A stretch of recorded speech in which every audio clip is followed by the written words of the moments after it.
బైబిల్లో ఉన్న 66 పుస్తకాల్లో 27 పుస్తకాలు క్రొత్త నిబంధన భాగంలో 27 పుస్తకాలు ఉన్నాయి. ఈ 27 పుస్తకాల్లో 14 పత్రికలు పౌలు గారి ద్వారా రాయించబడ్డాయి. మిగతాయి వేరే భక్తులు రాయడం జరిగింది. అది క్రొత్త నిబంధన. పాత నిబంధనలో ఎన్ని పుస్తకాలు ఉన్నాయి? క్రొత్త నిబంధనలు 27, పాత నిబంధనలో 39 పుస్తకాలు. లెక్కేయండి, 39 పుస్తకాలు. ఒకసారి అర్థం చేసుకోండి, అర్థం చేసుకుంటే మీరు దీవించబడతారు. పాత నిబంధనలో మొత్తం 39 పుస్తకాలు, క్రొత్త నిబంధనలో 27 పుస్తకాలు, బైబిల్ మొత్తం కలిసి 66 పుస్తకాలు. బైబిల్ లేఖనాన్ని రాసేవారు వాళ్ళ సొంత ఆలోచనలతోనూ ఉద్దేశములతో వ్రాసిన వారు కాదు. ఆది కాండం నుండి ప్రకటన గ్రంథం వరకు బైబిల్ రాస్తున్నప్పుడు భక్తులు వారి సొంత ఉద్దేశాలతో రాయలేదు. 3 ఖండాలలో ఈ బైబిల్ రాయబడి ఉంది. ఆసియా, ఐరోపా, ఆఫ్రికా ఖండాలలో ఈ లేఖనం రాయబడి ఉంది. ఈ 3 ఖండాలలో ఉన్నవారు దేవుని యొక్క ఆత్మచేత నింపబడి వేరు వేరు ఖండాలలో ఉన్న ఒకే ఆత్మచేత నింపబడి బైబిల్ రాయటం జరిగింది. కనుక ఈ బైబిల్ని మనం చదివేటప్పుడు జాగ్రత్తగా అర్థం చేసుకోవాలి. ఈ 39 పుస్తకాలలో మీకా గ్రంథాన్ని మనం ధ్యానం చేయబోతా ఉన్నాం. ఈ పాత నిబంధన గ్రంథంలో పెద్ద ప్రవక్తలు, చిన్న ప్రవక్తలు మనకు కనబడతారు. ఏ ప్రవక్తలు కనబడతారు? పెద్ద ప్రవక్తలు, చిన్న ప్రవక్తలు కనబడతారు. పెద్ద ప్రవక్తలను ఎవరిని అంటారంటే యెషయా, యెరెమీయా, దానియేలు, యెహెజ్కేలు. ఈ 4 గ్రంథాలు పెద్ద ప్రవక్తలు అంటారు. ఏ ప్రవక్తలు అంటారు? పెద్ద ప్రవక్తలు. యెషయా, యెరెమీయా, దానియేలు, యెహెజ్కేలు ఇవి పెద్ద ప్రవక్తలు. ఆ తర్వాత చిన్న ప్రవక్తలుగా ఉన్నవారు ఓషియా నుండి మలాకీ గ్రంథం వరకు మనకు కనబడతారు. ఓషియా నుండి మలాకీ వరకు, ఓషియా నుండి మలాకీ వరకు 12 మంది చిన్న ప్రవక్తలు కనబడతారు. ఓషియా గారు, ఏవేలు గారు, ఆమోసు గారు, ఓబద్యా, యోనా, మీకా, నహూము, హబక్కుకు, జెఫన్యా, హగ్గయి, జకరియా, మలాకి. ఎంతమంది చిన్న ప్రవక్తలు? 12 మంది. పెద్ద ప్రవక్తలు ఎంతమంది? 4. అర్థమైందా? పెద్ద ప్రవక్తలు ఎంతమంది అనగా ఎంతమంది చెప్తారు మీరు? 4. చిన్న ప్రవక్తలు ఎంతమంది? 12 మంది. పాత నిబంధన గ్రంథంలో ఉన్న పుస్తకాలు మొత్తం ఎన్ని? 39 పుస్తకాలు పాత నిబంధనలో ఉన్నాయి. 27 పుస్తకాలు క్రొత్త నిబంధనలో ఉన్నాయి. దీనిలో మనం చిన్న ప్రవక్తల్లో ఒక ప్రవక్త అయిన మీకా గారి గురించి మనం ధ్యానం చేయబోతా ఉన్నాం. నేను ఈ వాక్యాన్ని ధ్యానం చేసేటప్పుడు ఈ లేఖనము మనుషుని యొక్క ఆలోచనను బట్టి రాయబడింది కాదు అని చెబుతున్నాను. దేవుని యొక్క ఆత్మ ప్రేరణ చేతే గ్రంథాలు రాయబడ్డాయి. ఎక్కడెక్కడ రాయబడ్డాయో చెప్పాను. 3 ఖండాలలో ఈ గ్రంథము రాయబడింది. ఆసియా మన ఖండం, ఐరోపా, ఆఫ్రికా ఖండాలలో ఈ లేఖనం రాయబడిందని చెప్పాను. మనుషుని యొక్క ఆలోచన బట్టి గ్రంథం రాయబడలేదు అని పేతురు గారు ఒక విషయాన్ని చెప్తాడు. 2వ పేతురు రాసిన పత్రిక 1వ అధ్యాయము 20-21 వచనాలు. 2వ పేతురు రాసిన పత్రిక 1వ అధ్యాయము 20-21 వచనాలు. ఒకడు తన ఊహను బట్టి చెప్పుట వలన లేఖనములో ఏ ప్రవచనము పుట్టదని మొదట గ్రహించుకొనవలెను. ఒకడు తన ఊహలను బట్టి వ్రాయడు. ఊహలు ఉద్దేశాలను బట్టి గ్రంథం రాయబడింది కాదు. పరిశుద్ధాత్మ ప్రేరణ ద్వారా గ్రంథం రాయబడింది. మానవుని యొక్క ఊహలు ఉద్దేశాలను బట్టి లేఖనం రాయబడల, పరిశుద్ధాత్మ ద్వారా వ్రాయబడింది. ఈ విషయంలో నేను మీకు పరిచయ పలుకులు కొన్ని చెప్తాను. అంటే దాని ఉపోద్ఘాతము. మీకా గ్రంథంలోకి వెళ్ళటానికి ముందుగా ఉపోద్ఘాతం చెప్పుకోవాలి. అది చెప్తే తర్వాత మీకా గ్రంథంలోకి వెళ్ళొచ్చు. ఇదివరకు బన్సులపాలెం నుండి చెరుగుపల్లి వెళ్ళాలి అంటే తారు రోడ్డు లేదు, ఇసుక డొంకలు. ఆ ఇసుక డొంకల్లో వంతెనలు లేవు. ఆ తర్వాత మెటలు పోసారు, ఆ తర్వాత వంతెనలు కట్టారు. ఇప్పుడు రూటు క్లియర్ అయింది, దేవునికి స్తోత్రం. బన్సులపాలెం నుండి చెరుగుపల్లి వెళ్ళాలంటే రూటు క్లియర్ అయింది. ఏ కాలంలో దిగాల్సిన పని లేదు, గతుకుల్లో వెళ్ళాల్సిన పని లేకుండా రోడ్డు శుభ్రంగా ఉంది. మన పితరులు, మన పెద్దవాళ్ళు చెరుగుపల్లి నడిచే వెళ్ళేవాళ్ళు, నడిచే వచ్చేవాళ్ళు. ఈ వార బాగా వచ్చినప్పుడు తొమ్మలపాలెం మీదగా పడి వెళ్ళేవాడు. అప్పుడు డొంకలు మొత్తం ఇప్పుడు మంచి రోడ్లైనవి, మంచి రోడ్లుగా మార్చబడ్డాయి.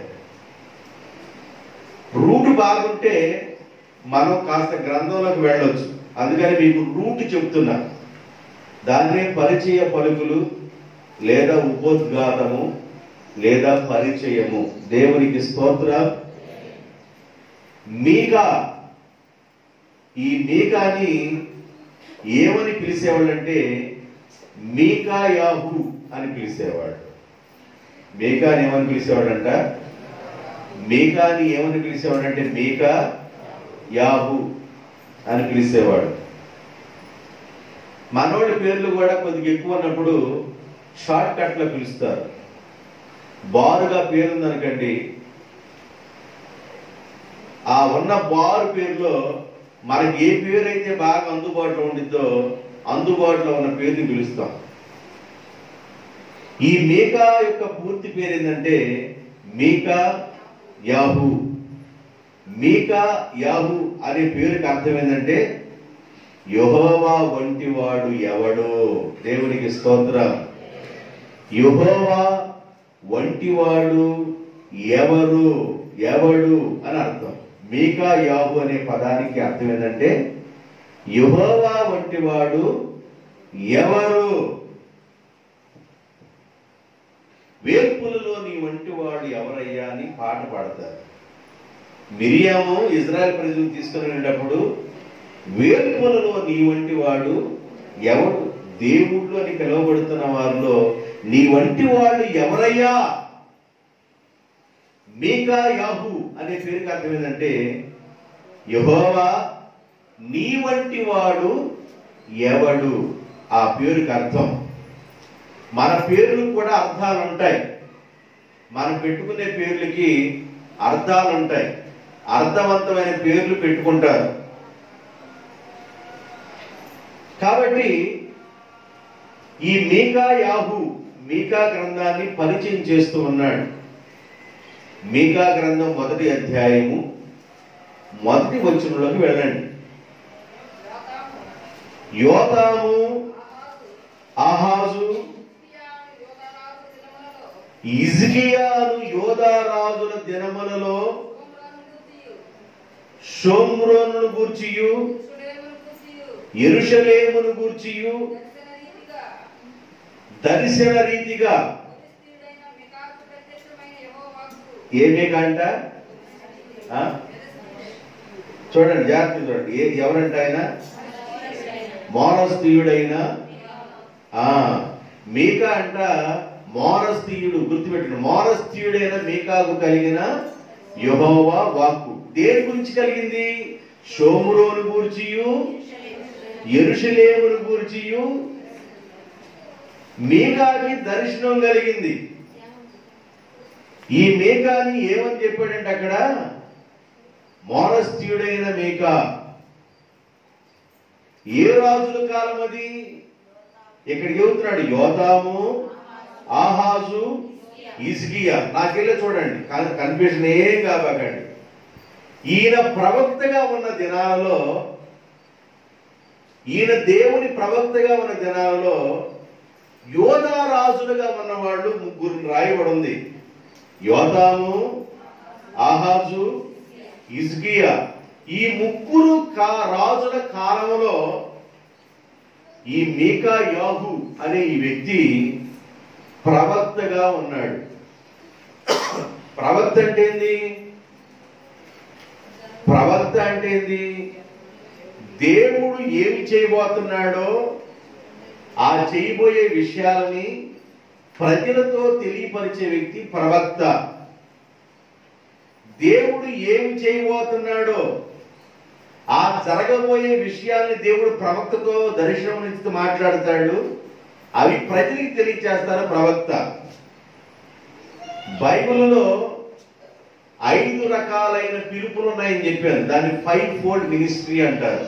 ఏ మినిస్ట్రీ అంటే అది 5-fold మినిస్ట్రీ. 5 రకాలైన పరిచర్యలు.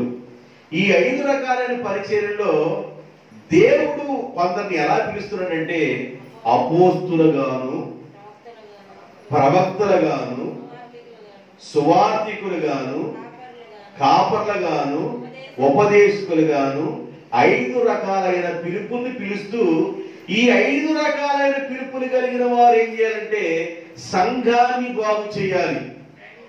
దేన్ని బాగు చేయాలంట? సంఘాన్ని బాగు చేయడం కోసమే 5 రకాలైన పిలుపులు కలిగిన వారు పిలుస్తున్నారు. కట్టేమో 5 రకాలైన పిలుపుల్ని పిలుస్తా ఉన్నారు. కాబట్టి ఈ 5 రకాలైన పిలుపులు దేనికోసం అంటే సంఘము క్షేమం కోసం. ఏ క్షేమం కోసం అంట? సంఘ క్షేమం కోసం దేవుడు 5 రకాలైన పిలుపులతో దేవుడు తన బిడ్డలు పిలుస్తున్నాడు. కొంతమందిని ఎలాగంటే అపోస్తులుడు.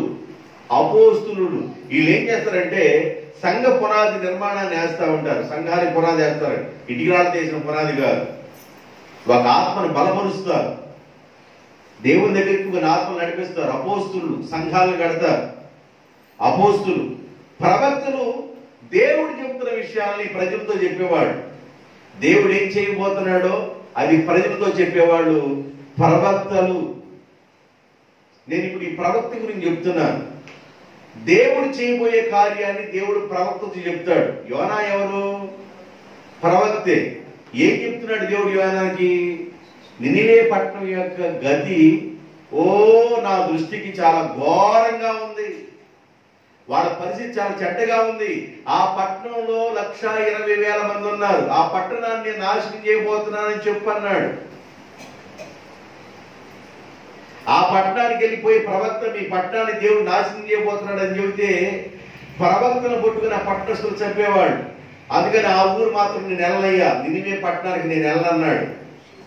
దేవుడు ఎలాగైనా ప్రవక్త నినివే పట్టణాన్ని తీసుకెళ్లి దేవుడు చెప్పిన విషయాల్ని ఆ ప్రవక్త నోట నుండి చెప్పించాడు. దేవునికి స్తోత్రం.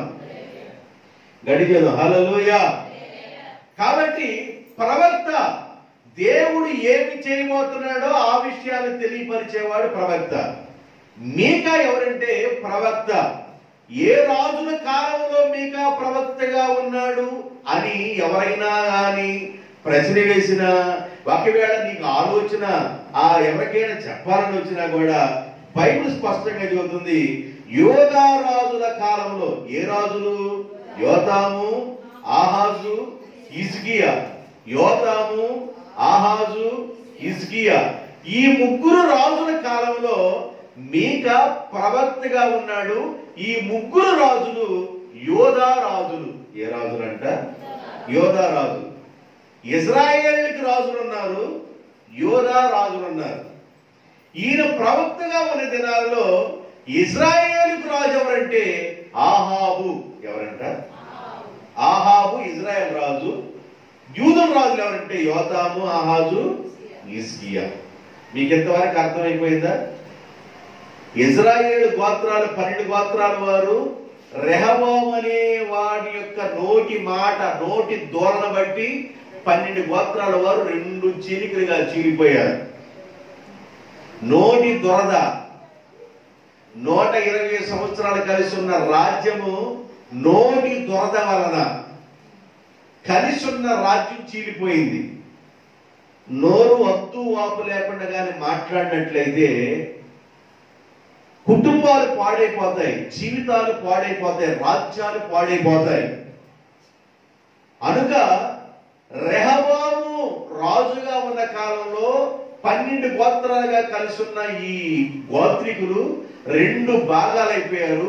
10 గోత్రాల వారు ఇజ్రాయేలీలు, 2 గోత్రాల వారు యూదులు.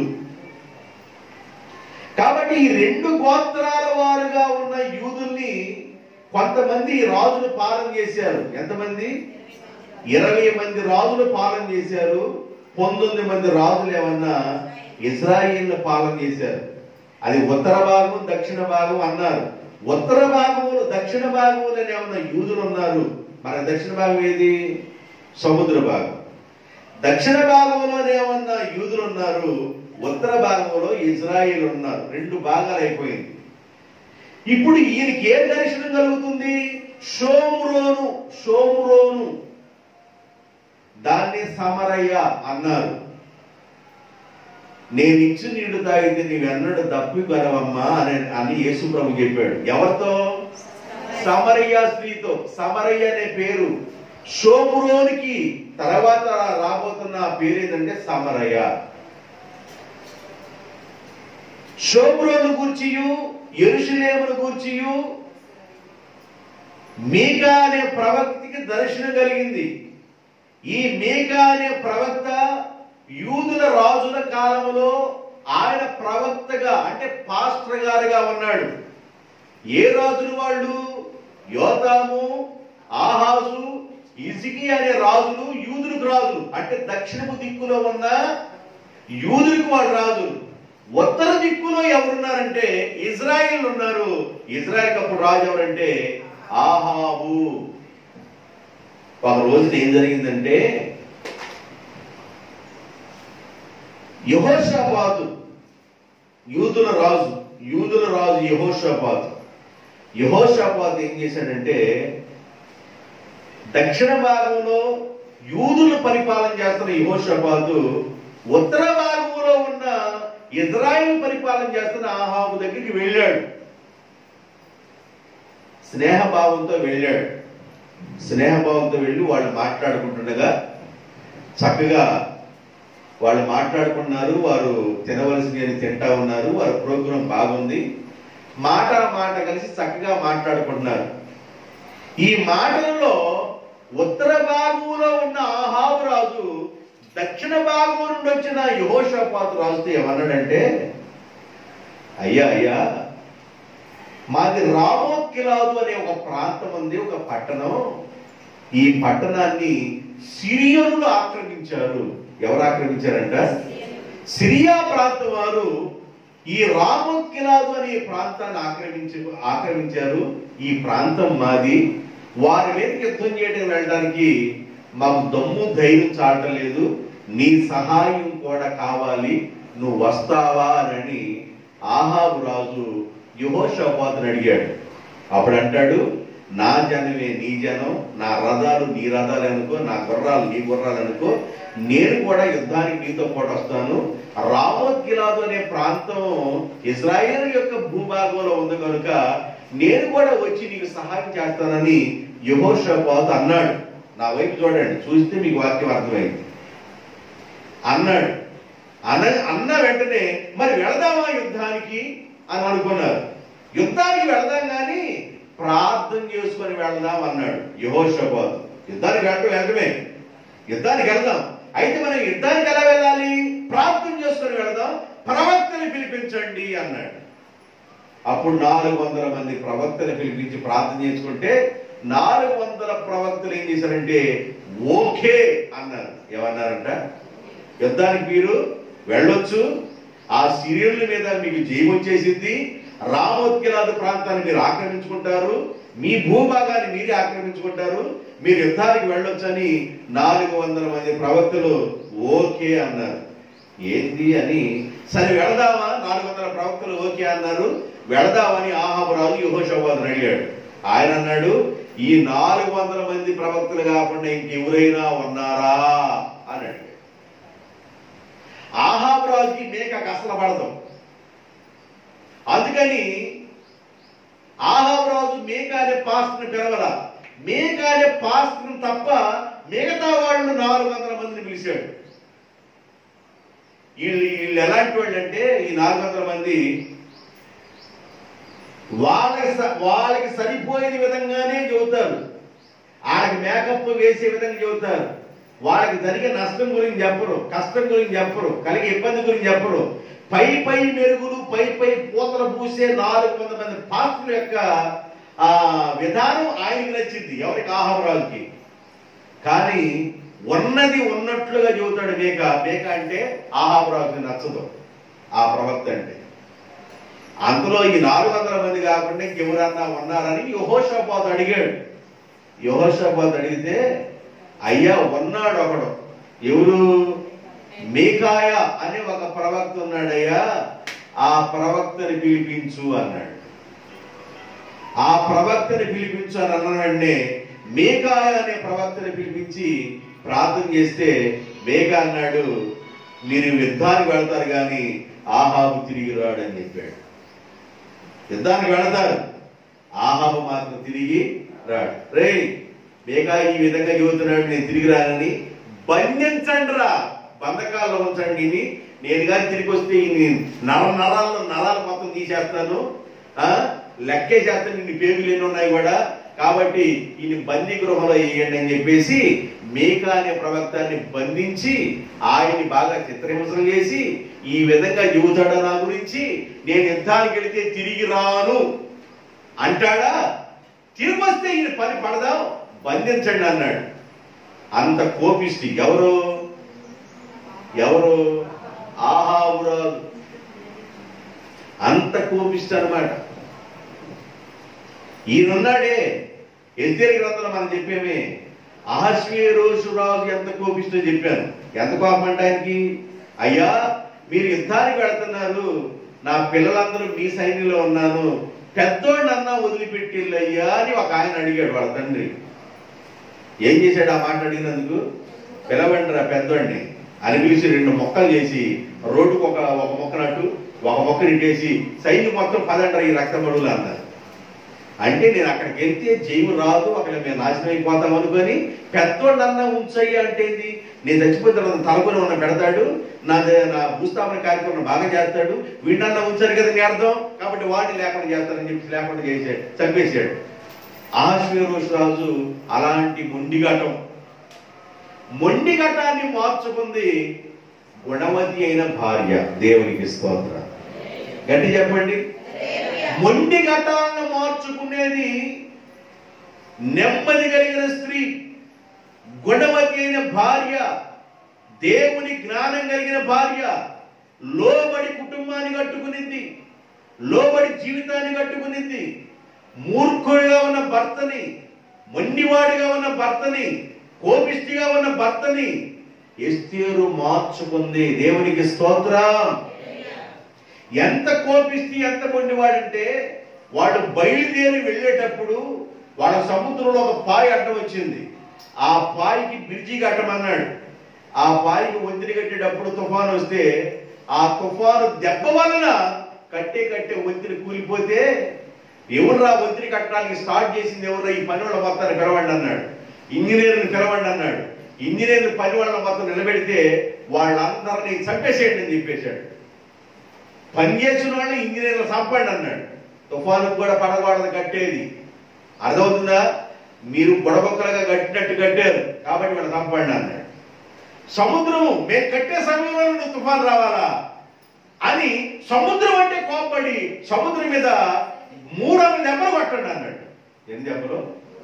300 దెబ్బలు సముద్రం కొట్టమన్నాడు. నీటి మీద వేసి దెబ్బ కొడితే ఎట్లుంటది? 300 దెబ్బలు నీటి మీద కొట్టిన తర్వాత కోపం తీరలేదంట.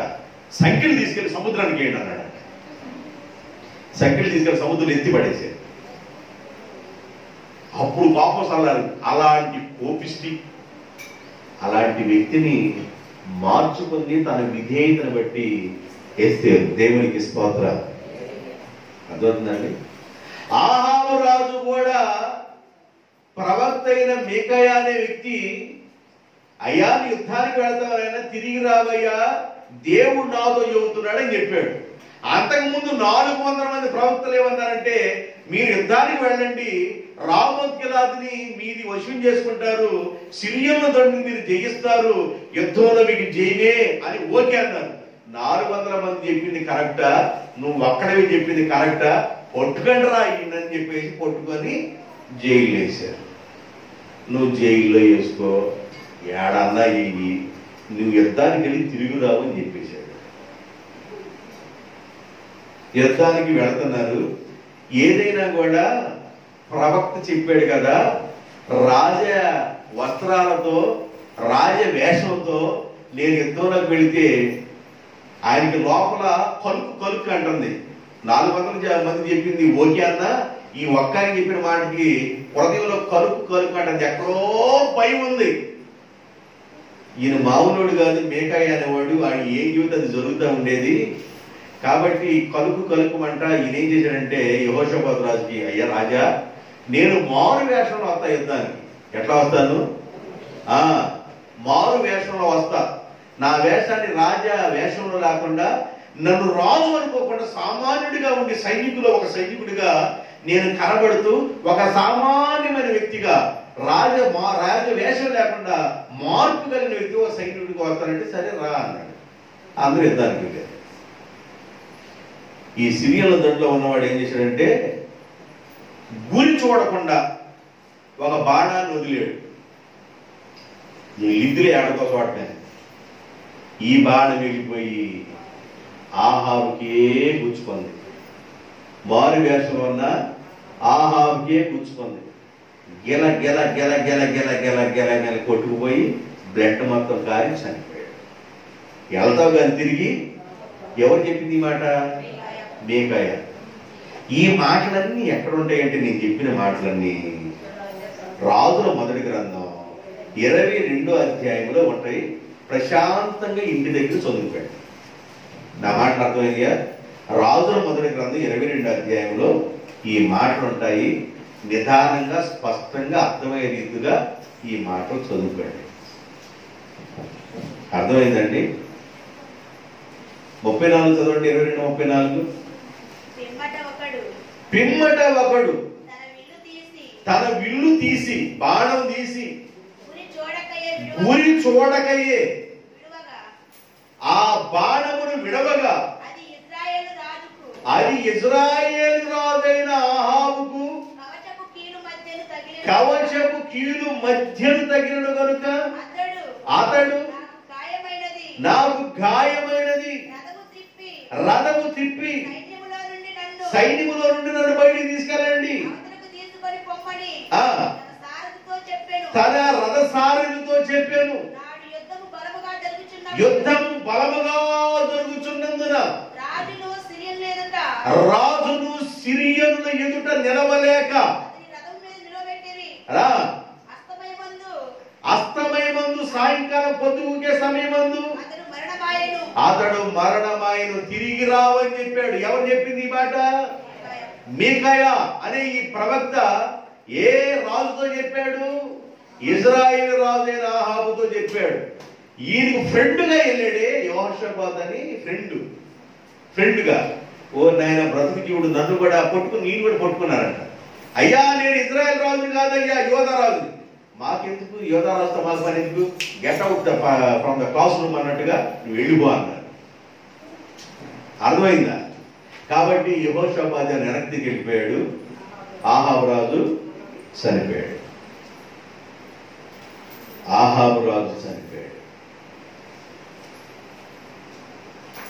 ఆ టైంలో చనిపోతాడని చెప్పిన ఈ ప్రవక్త ఎవరంటే మీకాయా. ఎవరంట? మీకాయా. జాగ్రత్తగా వినండి, నా వైపు చూడండి. నేను ఇప్పుడే స్టార్ట్ అయ్యా. అందువల్ల నా పిల్లలు పడతారు. దేవునికి స్తోత్రం. మీకా గ్రంథాన్ని మనం ధ్యానం చేసుకోబోతున్నాం. మీకా నువ్వు ఏమని పిలిచేవారంటే మీకా యాహూ అని పిలిచేవాడు. మీకా యాహూ అనే పేరుకి అర్థం ఏంటంటే యెహోవా వంటివాడు ఎవరో అని అర్థం. ఇంతవరకు మీకు అర్థమైంది. ఈ మీకాయా అనే ఈ వ్యక్తి ఏ రాజుల కాలంలో ప్రవక్తగా ఉన్నాడు అంటే యోతాము, ఆహాజు, హిజ్కియా యూదుల రాజుల కాలములలో మీకాయా యోధా వాళ్ళకి ప్రవక్తగా ఉన్నాడు. యోధా వాళ్ళకి ప్రవక్తలు ఉన్నారు, ఇజ్రాయేల్ వారు కూడా ప్రవక్తలు ఉన్నారు. యూదులు ఏమైనా దక్షిణ భాగంలో ఉన్నారు. మన ముఖం ఇలా తిరిగితే ముఖానికి ఎదురుకున్న తూర్పు, వీపు వెనక ఉన్నది ఏమైనా పరమడ, కుడివైపు ఉన్నది దక్షిణం, ఎడమ వైపున ఉన్నది ఉత్తరం. ఎడమ వైపున ఏమన్నా ఇజ్రాయేల్ ఉన్నారు, కుడివైపున దక్షిణాన్న యూదులు ఉన్నారు. ఆ రాజుల కాలంలో ఈయన ప్రవక్తగా ఉన్నాడు. ఇప్పుడు మీరు జాగ్రత్తగా వినండి. ఈ మీకా అనే పేరు బైబిల్లో 12 సార్లు కనబడింది. ఆ మేకానే ఈ మేకా అని తాలింపు దినుసులు ఇవ్వకండి. నా మాటలు అర్థమైందిగా? ఎక్కడన్నా చూడగానే మేక కనబడింది కదా, మేక కనబడింది కదా, మేక కనబడలే, ఆయన ఈ ప్రవక్త ఏమో. రెహబాము పేరు, రెహబాము భార్య పేరు కూడా మేక అంట. ఇక ఆయన ప్రవక్తే. రెహబాము భార్య ఉంది, ఆయన భార్య పేరు కూడా ఏంటంటే మేక. ఆమె ఆడాలి, ఈయన మగాయన. ఇక్కడ రెహబాము భార్య మేక ఏంది అంటే ఆడా మగ? పాస్టర్ గారు అంటే చెప్పాడు ఇలా మధ్యంతరం ఎన్నికలే.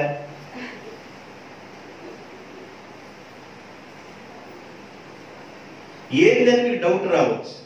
అందువల్ల డౌట్ పడకుండా మీకా అనే వ్యక్తులు ఎంతమంది కనబడతారంటే బైబిల్లో 12 మంది కనబడతారు. ఈ వ్యక్తి ఏమన్నా ప్రవక్త, కొంతమంది 12 మంది ఉన్నారు. ఈ 12 మంది గురించి మీకు చెప్పడానికి ఆ టైం ఈ రోజు అయిపోదు. కానీ బ్రీఫ్ గా 2-3 చూద్దాం. ఎక్కువ మంది వద్దలేదు. ఎక్కువ మంది వస్తే మీరు ఇక్కడ నుంచి డీటెయిల్ అర్థం కాకుండా వెళ్ళిపోతారు. అందువల్ల మీకు అర్థమైన దీంట్లో సింపుల్ గా చూద్దాం.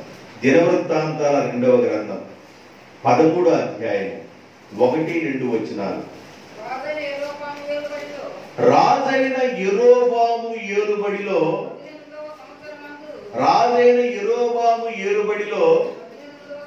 18వ సంవత్సరమందు అబియా యోధా వారి మీద ఏలనారంభించెను. 3వ సంవత్సరము యెరూషలేమునందు ఏలెను. అతని తల్లి పేరు మికాయా.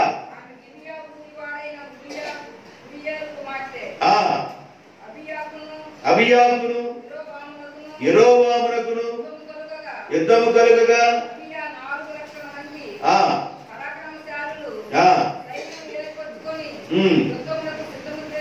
ఇక్కడ మనకు కనబడుతుంది మీకాయా. మీకాయా ఈ వ్యక్తి కూడా మీకాయా. ఆమె ఒక అతనికి భార్య. ఇక్కడ మనం చెప్పుకోండి ఆయన మీకా, ఆయన ప్రవక్త. అర్థమవుతుందండి? 2వ దినవృత్తాంతాల 17వ అధ్యాయము 1-7 వచనాల వరకు మనం చదువుతున్నప్పుడు అక్కడ ధర్మశాస్త్రమును బోధించే వ్యక్తి కనబడతాడు మీకాయా అని. చదవండి.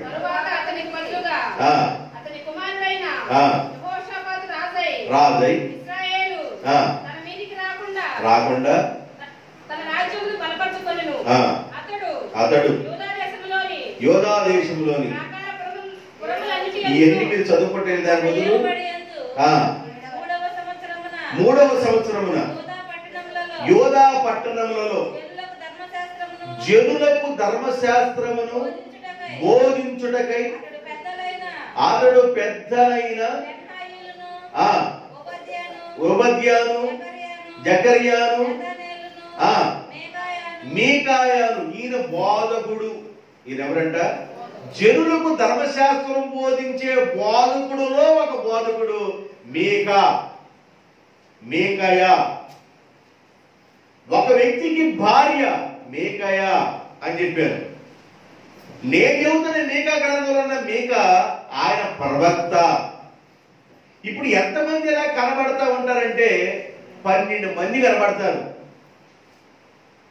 అవసరం అనుకుంటే చెబుతారు. 12 మంది కనబడతారు. అయ్యా బైబిల్ నేను చదువుతున్నాను, నాకు మేకయ అనే పదాలు చాలా చోట్ల కూడా కనబడతాయి కదా, నేను అర్థం చేసుకోవాలి కదా, నాకు అర్థం కావాలి కదా, చెప్పండి అని చెబుతారు. ఎంతమంది కావాలో చెబుతాను.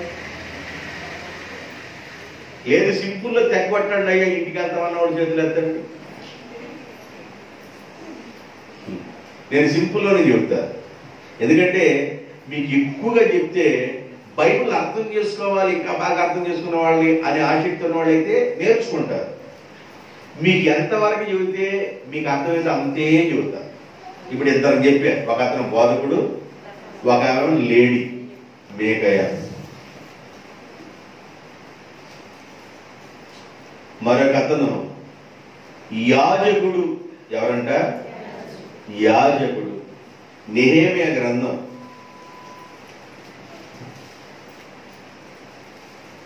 12వ అధ్యాయం 35వ వచనం. యాజకులలో కుమారులలో కొందరు బాగాలు ఊదుచూ పోయిరి. వారెవరనగా ఆసాపు కుమారుడైన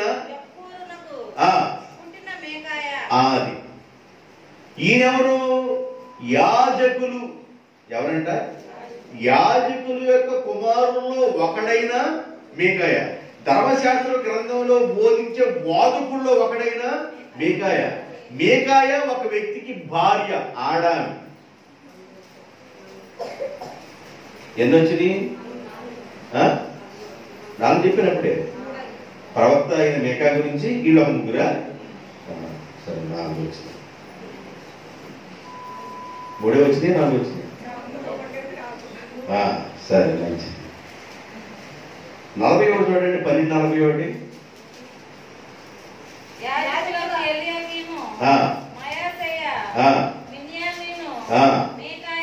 మీకాయ. ఈయన కూడా మీకాయే.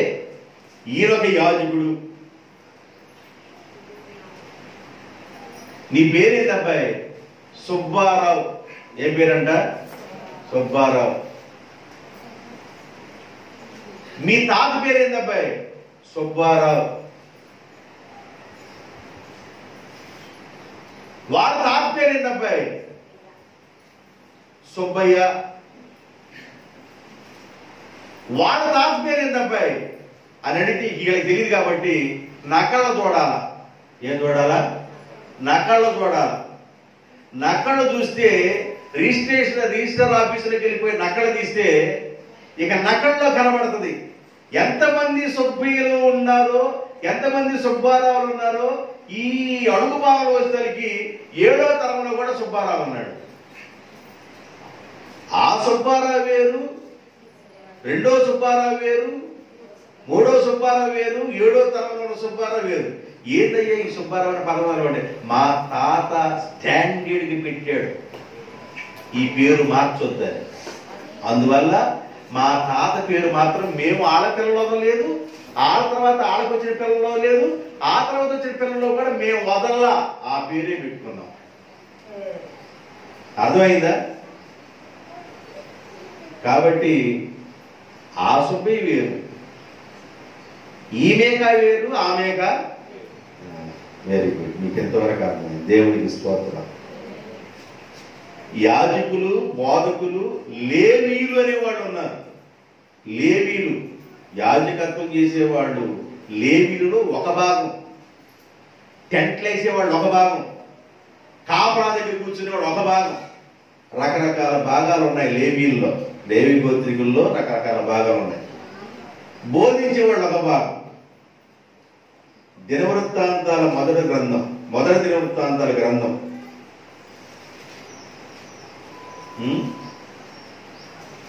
23 లేదా 24 చూడండి. 23 చెప్పారు కాబట్టి 23లో మీరు ఏం చేస్తారు? 12, 20 వరకు చదువుకోవచ్చు. ఆ తర్వాత చదువుకోండి. 24 చదవండి. ఉజ్జియేలు సంతతిలో మీకాయును, మీకా సంతతిలో ఇక యొద్దు. ఉజ్జియేలు సంతతిలో మీకాయును, ఇదే సంతతి అంట ఉజ్జియేలు సంతతి. వీళ్ళు లేవీయుడైన మీక, యాజకుడైన మీక, బోధకుడైన మీక, ఒకరికి భార్య అయిన మీక. ఎంతమంది చెప్పానమ్మా?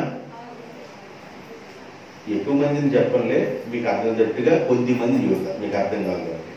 ఇర్మియా గ్రంథం 36 అధ్యాయం, ఇర్మియా గ్రంథం 36 అధ్యాయము 11 నుండి 13 వరకు చదవచ్చు. వచ్చేసాడా? ఈయనే కుమారుడు, అంతకుముందు ఇంతవరకు కాదు. దేవునికి స్తోత్రం. ఈయన ఒక మేక. మనకి మెఫీబోషెత్ ఉన్నాడే, మెఫీబోషెత్ తెలుసుగా మీకు? మెఫీబోషెత్ ఎవరబ్బాయి? యోనాతాను కుమారుడు. యోనాతాను తండ్రి ఎవరు? ఇజ్రాయేల్ ప్రజలకు మొదటి రాజు అయిన సౌలు, సౌలు కుమారుడైన యోనాతాను. యోనాతాను కుమారుడైన మెఫీబోషెత్. సౌలుకి మనవడు. మెఫీబోషెత్ కుంటివాడు, అంతేగా, కుంటి కాడవాడు. మెఫీబోషెత్ కుమారుడు ఉన్నాడు ఒక ఆయన. 2 సమూయేలు గ్రంథం 19 అధ్యాయము 12వ వచనం. 2 సమూయేలు గ్రంథం 9 అధ్యాయము 12వ వచనం చదవండి. మెఫీబోషెతునకు ఒక చిన్న కుమారుడుండెను. ఈ మేక అని మీరు చదివిన వెంటనే మన పాస్టర్ గారు చెప్పిన ప్రవక్త అని మేక ఈయనేమో అనుకోకుండా ఉండటానికి మీకు చెబుతున్నా. దేవునికి స్తోత్రం.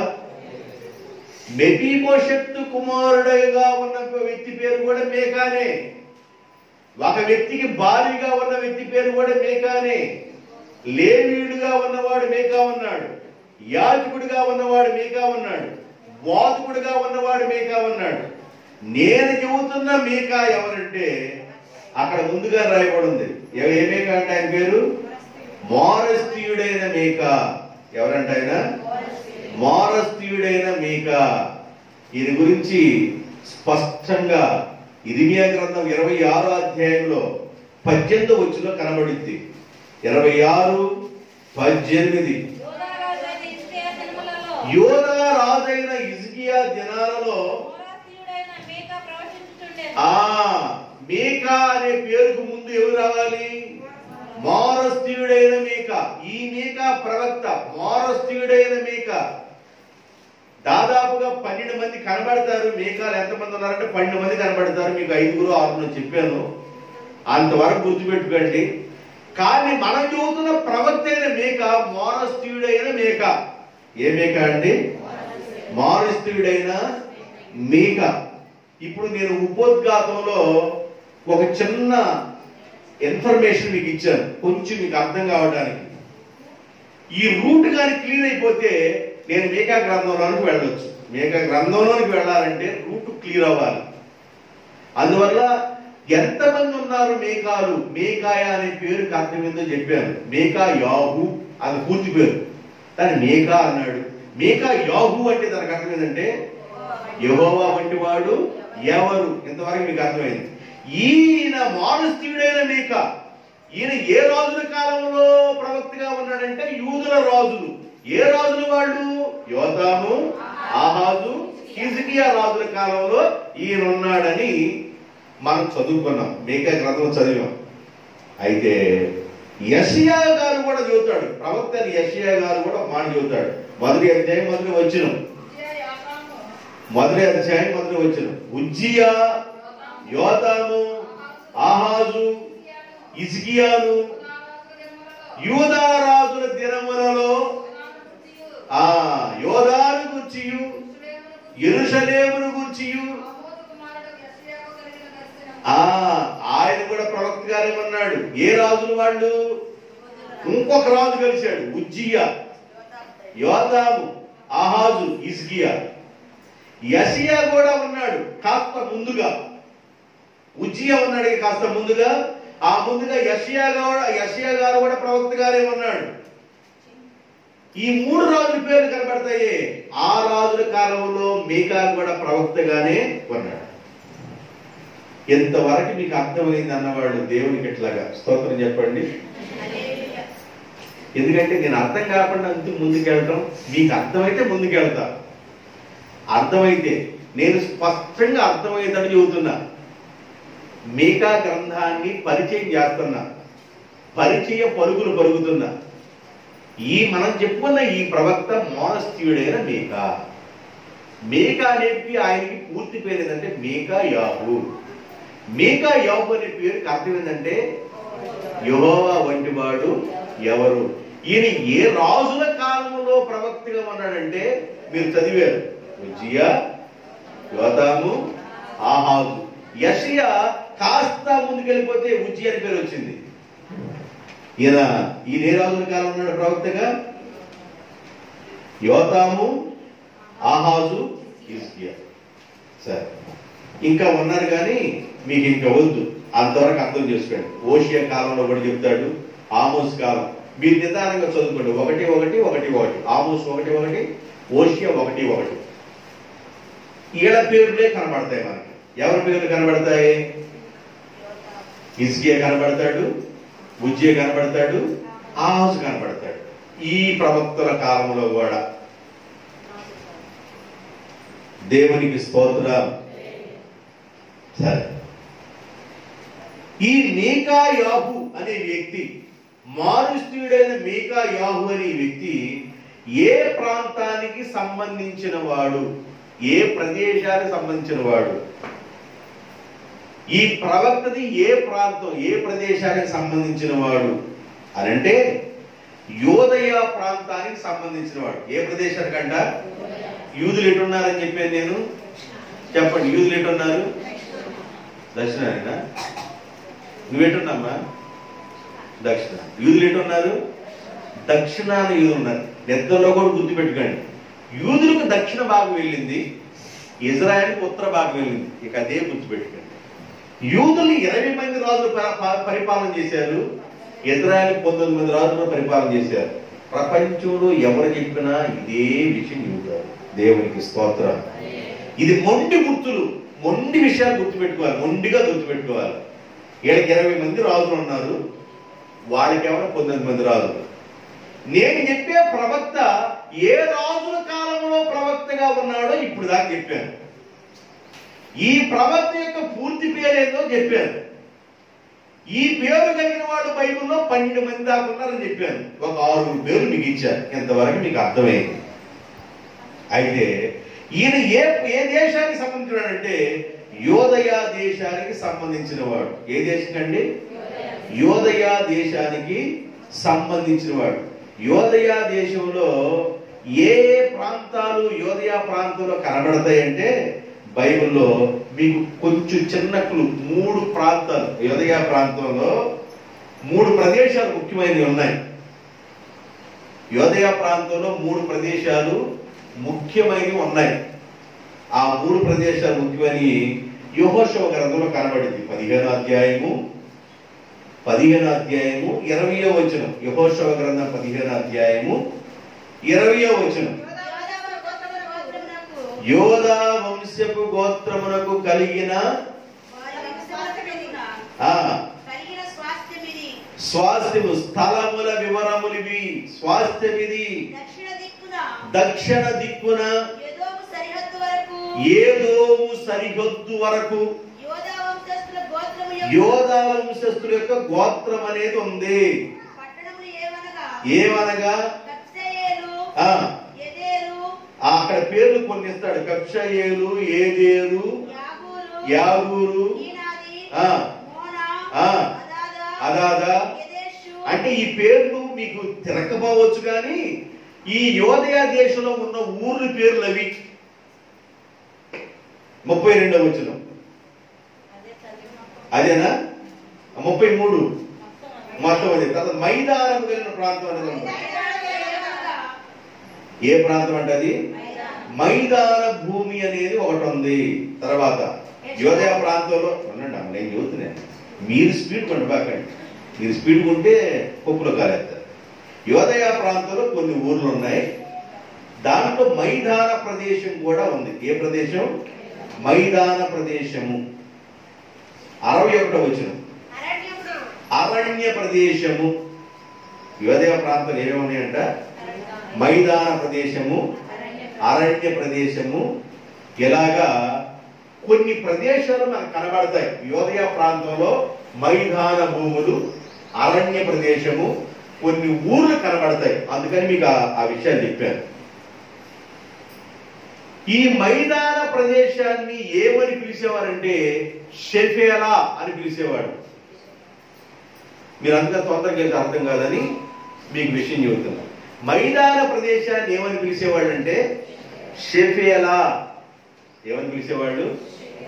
ఏమంటే ఎక్కడ ఉంది చూపించరా అని అంటారా? లోపల ఉంటుందా మనసు? అందుకని చూపిస్తాను. 10:40 యెహోషువ గ్రంథం 10:40. అప్పుడు యెహోషువ మన్య ప్రదేశమును, దక్షిణ ప్రదేశమును, షెఫేలా ప్రదేశం. దక్షిణ ప్రదేశం అంటే షెఫేలా ప్రదేశమును,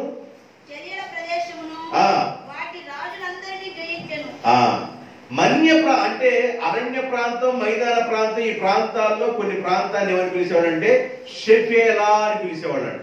ఏమని పిలిచారంటే షెఫేలా.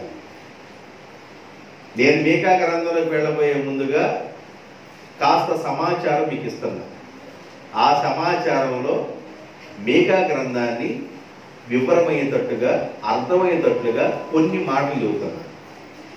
దక్షిణ భాగంలో యూదులు ఉన్నారు. ఆ యూదులకి ఏ రాజుల కాలంలో మీకాగా ప్రవక్తగా ఉన్నాడో మీకు చెప్పాను. ఈ దక్షిణ భాగంలో కొన్ని ప్రదేశాలు ఉన్నాయి. మైదాన ప్రాంతము, అరణ్య ప్రాంతము, కొన్ని ఊర్లు ఉన్నాయి. అయితే వినండి, నాకెళ్ళి చూడండి, మీకు అర్థమైంది చెప్తా. ఇటేమన్నా యెరూషలేము ఉందనుకోండి, ఇటు యూదులు ఇటు ఉన్నారు, యెరూషలేము ఉంది అనుకోండి. ఈ మధ్యలో మైదానం అనేది ఉంది. ఈ మైదానానికి ఆనుకొని ఫిలిస్తీన్లు ఉన్నారు. ఈ మైదానానికి ఆనుకొని ఫిలిస్తీన్లు ఉన్నారు. ఈ మధ్యలో ఏముంది? మైదానం. ఈ మైదానాన్ని ఏమని పిలిచేవాడు? షెఫేలా అని పిలిచేవాడు. ఈ పక్కన ఎవరున్నారు? యూదులు ఉన్నారు. ఎంతవరకు అర్థమైందా? దేవుని ఇస్తారు. ఈ మైదాన ప్రాంతం ఎక్కడ దాకా ఆనుకొని ఉందంటే వీళ్ళున్నారే, ఏ సంతానం? ఏదోమీయుల సంతానం. ఏదోమీయుల సంతానం వరకు ఆ భూభాగం ఆనుకొని ఉంది. యెరూషలేము మీదకి ఎవరన్నా వెళ్ళాలి అంటే ఈ భూభాగాన్ని దాటుకున్న తర్వాతే వెళ్ళాలి.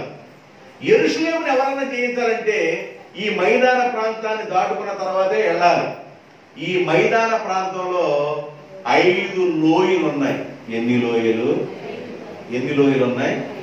నేను వాక్యాన్ని ముందుకు తర్వాత వెళ్ళేటప్పుడు ఎందుకు గుర్తుండాలి మీకు, అందుకని చెబుతున్నా. 5 లోయలు ఉన్నాయి. ఏం లోయలు ఉన్నాయి? 5 లోయలు.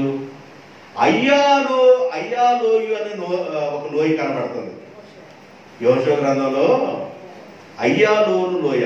ఆ లోయలో ఏం చేశాడంటే యెహోషువ, సూర్యుడా ఆగిపో, చంద్రుడా నిలిచిపో, మాకు యుద్ధంలో జయం రావాలి. చంద్రుడు గాని అస్తమించిపోతే, సూర్యుడు గాని అస్తమించిన వెంటనే యుద్ధం ఆగిపోయింది. అందుకని సూర్యుడు అస్తమించకూడదు. సూర్యుడు అక్కడే నిలిచిపో, యుద్ధం జరుగుతానే ఉండాలి. అందుకని సంవత్సరంలో 365 రోజులు ఒక సంవత్సరం వచ్చింది. 366 రోజులు ఒక సంవత్సరం వచ్చింది. ఒక రోజు సూర్యుడు అట్లా నిలపగలిగాడు యెహోషువ ప్రార్థన ద్వారా. అది ఏ లోయ? అయ్యాలోను లోయ. ఈ ప్రదేశంలోనే ఉంది. ఏ ప్రదేశం ఇది? మైదాన ప్రదేశంలోనే అయ్యాలోను లోయ అనేది ఉంది. రెండో లోయ షేరేకు లోయ అనేది కనబడింది. ఏ లోయ కనబడింది? షేరేకు అనే లోయ రెండోది కనబడింది. అది సంసోను యొక్క ప్రాంతం. ఈ లోయలోనే ఉంది. సంసోను యొక్క ప్రదేశం. షేరేకు లోయ అనేది సంసోను యొక్క ప్రదేశం. ఈ లోయలోనే కనబడింది. మూడవ లోయ ఏలా లోయ. ఏ లోయ అంట? యాలా లోయ అనగానే, యాలా లోయ అనగానే మీకు ఏం గుర్తు రావాలంటే గొలియాతు దావీదుకి యుద్ధం జరిగిన లోయ అది. గొలియాతుకి దావీదుకి యుద్ధం జరిగిన లోయ. ఆ లోయ పేరు యాలా లోయ. ఈయనేమని అటుంటాడు, గాదువాడని గొలియాతు అటుంటాడు. యూదులు ఎటున్నారని చెప్పాను, దక్షిణం ఉన్నారు. మధ్యలో ఏముందని చెప్పాను, మైదానం. ఈ పక్కన ఎవరు ఉన్నారని చెప్పాను, ఫిలిస్తీన్లు ఉన్నారు. ఈ ఆరుమూల జాన్ గారి గొలియాతు ఏ ప్రాంతం సంబంధించిన వాడు, ఫిలిస్తీ ప్రాంతం. గాదువాడైన గొలియాతు. మీకు ఎక్కువ బైబిల్ స్టడీ తీసుకెళ్ళవచ్చు, కానీ అంతవరకు అర్థం చేసుకోండి. ఎక్కువైతే మెంటలు వచ్చింది మీకు, అందుకని మెంటలు రాకుండా ఉంటారని చూస్తున్నాను. ఇటు ఏమన్నా ఫిలిస్తీన్లు ఉన్నారు, ఈ మధ్యలోనే ఏమన్నా మైదాన ప్రాంతం ఉంది. ఈ మైదాన ప్రాంతం మొత్తం కలిసి షెఫేలా ప్రాంతం అన్నారు. ఏమన్నారు, షెఫేలా. ఈ పక్కన ఏమన్నా ఇళ్ళు ఉన్నారు. ఈ ఫిలిస్తీన్లు అనే వాళ్ళు యుద్ధం చేయడానికి వెళ్ళాలంటే ఈ లోయలు ఈ ప్రాంతాన్ని దాటుకున్న తర్వాతే వెళ్ళాలి. అందుకని యాలా లోయ అనేది కూడా ఇక్కడే ఉంది. అయ్యాలోను లోయ కూడా ఈ ప్రాంతంలో ఉంది. షేరేకు లోయ, సంసోను ఉన్న స్థలం కూడా ఈ లోయలోనే ఉంది. ఇంకొక లోయ పేరు చెప్తాను, 4వ లోయ గుర్వీన్ లోయ. ఏ లోయ అంట, గుర్వీన్ లోయ. గుర్వీన్ లోయ. ఈ లోయలోనే మేకా పుట్టాడు. మేకా యొక్క జన్మస్థలం ఈ మైదాన ప్రాంతంలో ఉన్న గుర్వీన్ అనే లోయలో ఈ మేకా గారు పుట్టాడు. ఈ మేకా గారి యొక్క అసలు పేరేంది, మేకా యాగు. దానికి ముందున్న పేరేంది, మోనస్తీయుడైన మేకా. గుర్వీన్ లోయలో మోనస్తీయ ప్రాంతంలో ఈ వ్యక్తి పుట్టాడు. ఇది మైదాన ప్రాంతంలో ఉన్న ప్రదేశము. ఈ మైదాన ప్రాంతంలో ఉన్న ప్రదేశంలోనే మేకా గారు పుట్టాడు. సంసోను గారు ఉన్నారు. దావీదు గారు యుద్ధం చేశాడు. సూర్యుడిని ఆపగలిగాడు యెహోషువ.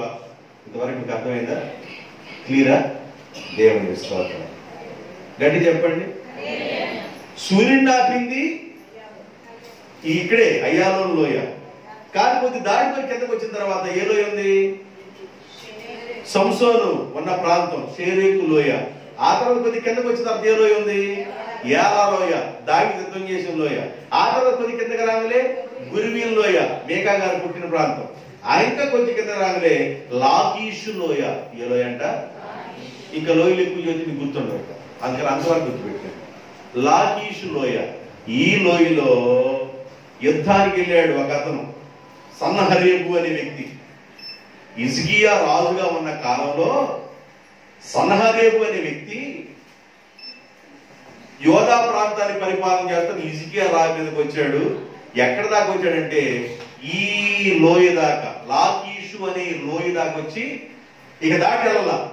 ఈ లోయలు దాటి వెళ్ళాల. దాటి వెళ్తే యెరూషలేం ప్రాంతం, యూదులందరూ ఉంటారు. అక్కడ దాకా వెళ్ళాల. లాకీషు అనే ప్రాంతానికి వచ్చి యుద్ధానికి కాలు ఊగుతా ఉన్నాడు. ఇట్లా బైబిల్లో కొన్ని లోయలు కనబడతాయి. ఈ మైదానంలో ఉన్న లోయలు ముఖ్యమైన లోయలు 5 లోయలు గుర్తుపెట్టుకోండి. ఒకటి ఏ లోయ, అయ్యాలోను లోయ. అక్కడ యెహోషువ ప్రార్థన చేసి సూర్యుడి చంద్రుడు ఆపాడు. 2వ లోయ షేరేకు లోయ, సంసోను ఉన్న ప్రాంతం అది. 3వ లోయ యాలా అను లోయ, దావీదు గొలియాతు యుద్ధం చేసిన లోయ. 4వ లోయ గుర్వీన్ అను లోయ, మేకా గారు పుట్టిన ప్రాంతం అది. 5వ లోయ లాకీష్ అను లోయ, సన్నహరేబు యుద్ధం చేయడానికి వచ్చి ఆ లోయ దగ్గర ఆగిపోతాడు. ఎంతవరకు వెరీ గుడ్. ఎంతవరకు అర్థమైందా? దేవునికి స్తోత్రం. ఈ మేకా గారు యెరూషలేములో ఉన్న రాజులు పరిపాలన చేసే కాలంలో ఈయన ప్రవక్తగా ఉన్నాడు. దేని గురించి ప్రవచిస్తున్నాడు మేకా గారు? షోమ్రోను గురించి. షోమ్రోను ప్రాంతంలో ఎవరున్నారు? ఇజ్రాయేలీ. షోమ్రోన్నే సమరయ్య అన్నాడు. తర్వాత రాబోయే దినాల్లో షోమ్రోను ఆ ప్రాంతాన్ని సమరయ్య అని పిలిచారు. అక్కడ ఇజ్రాయెల్ ఉన్నారు. యేసు ప్రభు అంటాడు, మీరు యూదులు కదా, మేము సమరయులం కదా, నేను ఇచ్చిన నీళ్లు నువ్వు ఎలా తాగుతావయ్యా అన్నాడు. సరే మంచిది నువ్వు చెప్పే కానీ నేను ఇచ్చిన నీళ్లు తాగుతా నువ్వు అన్నాడు. దర్పికనుడు. సమరయులు వేరు. సమరయులు అంటే ఎవరు కాదు, ఇజ్రాయేలులే. ఇటేమన్నా యూదులు. అర్థమవుతుందమ్మా? దేవుని స్తోత్రం. అంటే నాకు కొంచెం మీకు అర్థమైతే నేను సంతోషంగా ఉంటాను. నేను చెప్పేది మీకు అర్థం కాలేదనుకో, వీళ్ళకి ఎలా చెప్పాలని ప్రయత్నం చేస్తాను. అయినా మీకు అర్థమయ్యేటట్లుగా చెప్పడానికి ప్రయత్నం చేస్తాను. అర్థమైందా? Very good. నేను వారికి ముగింపులు తీసుకొస్తాను. ఇది ఎప్పుడు రాశారంటే మేక గ్రంథాన్ని క్రీస్తుకు పూర్వం 735 సంవత్సరం నుండి 700 సంవత్సరంలోపు ఈ గ్రంథాన్ని రాశారు. ఎప్పుడు రాశారంటే ఈ గ్రంథం క్రీస్తు పూర్వం 735 నుండి 700 సంవత్సరాల లోపు ఈ గ్రంథాన్ని రాయటం జరిగింది. ఇంతవరకు మీరు గుర్తుపెట్టి కాస్త రూటుని జస్ట్ అట్టా ఇట్లా క్లియర్ చేసుకుంటూ వచ్చారు. ఇక నేను మేకా గ్రంథంలోకి ప్రవేశిస్తాను. మేకా గ్రంథంలోకి వెళ్ళడానికి ముందుగా కాస్త ఇన్ఫర్మేషన్ మీకు ఇచ్చాను అర్థమయ్యే రీతిలో. ఇది ఏ ప్రాంతానికి సంబంధించిన వాడు, యెరూషలేము ప్రాంతంలో ఉన్న మైదాన ప్రాంతాల్లో ఏ ప్రాంతానికి సంబంధించిన వాడు మేకా చెప్పాను. ఈ మైదాన ప్రాంతాన్ని ఏమని పిలుస్తానో చెప్పాను. ఏమని పిలుస్తారంట? షెఫేలా అనే ప్రాంతాన్ని పిలుస్తారు. ఈ ప్రాంతంలోనంట ఎక్కువగా ఏ చెట్లు ఉంటాయంటే, ఎక్కువగా ఉండే చెట్లు అంజూరం, మేడు చెట్లు, ఒలివ చెట్లు ఎక్కువగా ఉంటాయి. మేడి చెట్లు ఎక్కువగా ఉండే ప్రాంతం షెఫేలా ప్రాంతం. మొదటి రాజుల గ్రంథం 10వ అధ్యాయం 27వ వచనం, మొదటి దినవృత్తాంతాల గ్రంథం 27వ అధ్యాయం 28వ వచనం. ఎక్కువ చదవబాకండి, పాయింటే చదవండి. 27, 28 మొదటి దినవృత్తాంతం, మొదటి రాజు 10:27. రాజు యెరూషలేములో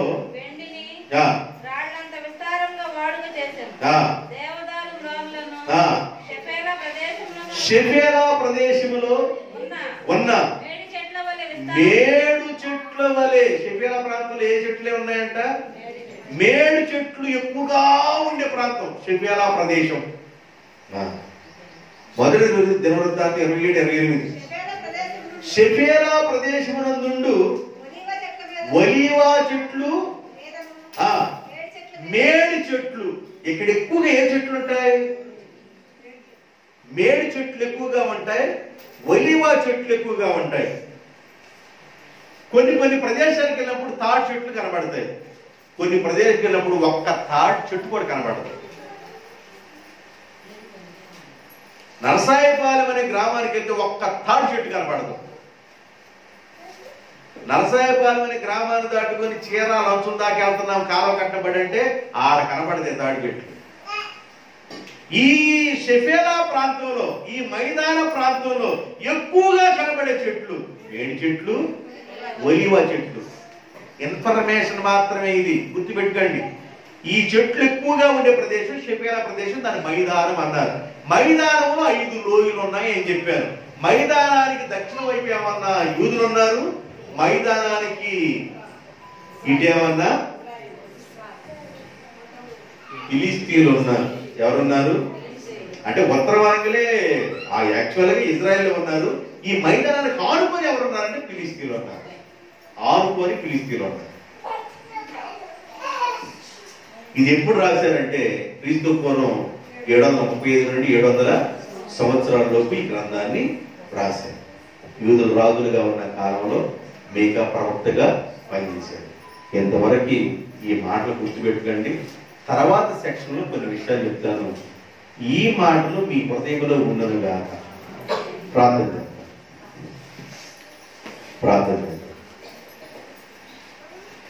మహాపరిశుద్ధుడైన తండ్రి, ప్రేమ కలిగిన మా ప్రభువా యేసయ్యా, మీకు వందనాలు.